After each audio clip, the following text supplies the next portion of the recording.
kami dari kelompok 1 akan mempresentasikan hasil diskusi kami yang berjudul konsep dan penerapan kurikulum bersama saya dan rekan-rekan saya.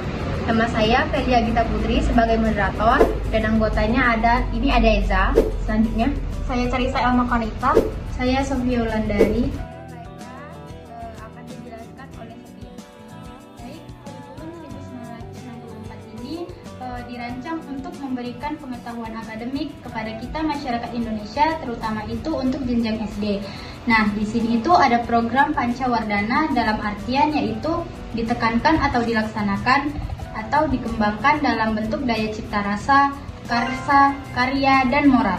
Nah, ini itu tujuannya untuk membentuk individu yang seimbang dalam berbagai aspek kehidupan. Jadi, di sini juga ada 5 aspek pengembangan: moral, kecerdasan, emosional artistik, keprigelan, dan jasmani. Baik, jadi itu adalah gambaran dari kurikulum pada tahun 1964.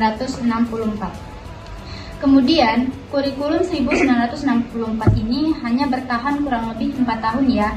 Selanjutnya itu pada tahun 1968. Itu dilakukan penyempurnaan lagi karena adanya perubahan program Pancawardhana yang kemudian diubah penekanannya menjadi 3 hal, yaitu ada pembinaan jiwa Pancasila, kemudian ada pengetahuan dasar, dan keterampilan kecakapan khusus. Nah, dari ketiga ini merupakan bentuk dari perwujudan perubahan orientasi pada pelaksanaan Undang-Undang Dasar 1945 secara murni konsekuen. Sehingga tujuan dari kurikulum ini adalah agar terbentuknya manusia yang memiliki jiwa Pancasila sejati, sehat kuat jasmani, dan tidak lupa bekal moral, budi pekerti, dan keyakinan beragama, mempertinggi kecerdasan dan keterampilan jasmani. Nah, selanjutnya kurikulum 1968 ini mengalami perubahan penyempurnaan lagi, sehingga lahirlah pada kurikulum 1975. Mengapa adanya penyempurnaan lagi? Itu karena beberapa kelemahan dari kurikulum sebelumnya.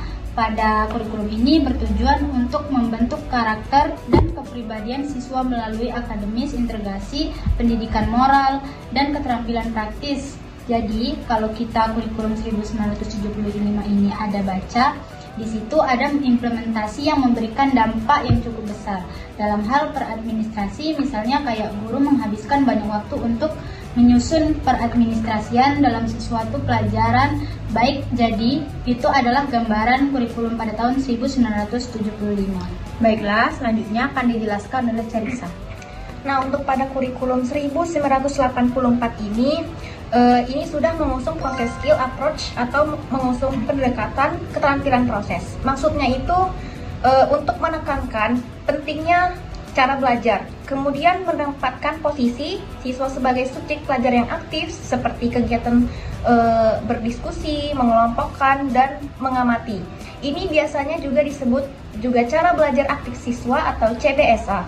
Nah, maksudnya itu di sini kita yang banyak mendominasikan pelajaran yang aktif dalam pembelajaran kita.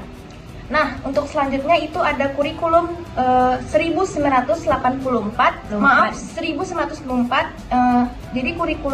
Jadi untuk kurikulum 1994 ini adalah untuk menyatukan elemen dari kurikulum sebelumnya dari kurikulum 1975 sampai 1984. Namun, integrasi antara negara, antara tujuan dan proses tidak berhasil, sehingga banyak kritik yang muncul. Itu karena kurikulum yang berlebihan, kurangnya pelatihan guru, keterbatasan fasilitas, kesulitan dalam implementasi. Selanjutnya itu ada kurikulum 2004 yang dikenal sebagai kurikulum berbasis komplementasi atau KBK. Nah, ini itu dirancang untuk meningkatkan kualitas pendidikan Indonesia dengan fokus pada pengembangan kompetensi siswa. Jadi, kurikulum ini itu untuk menekankan pelajaran yang aktif. Nah, untuk selain itu, kurikulum ini itu juga punya tujuan. Tujuannya itu untuk memberikan otonomi kepada guru dalam proses pengembangan dan pelajaran.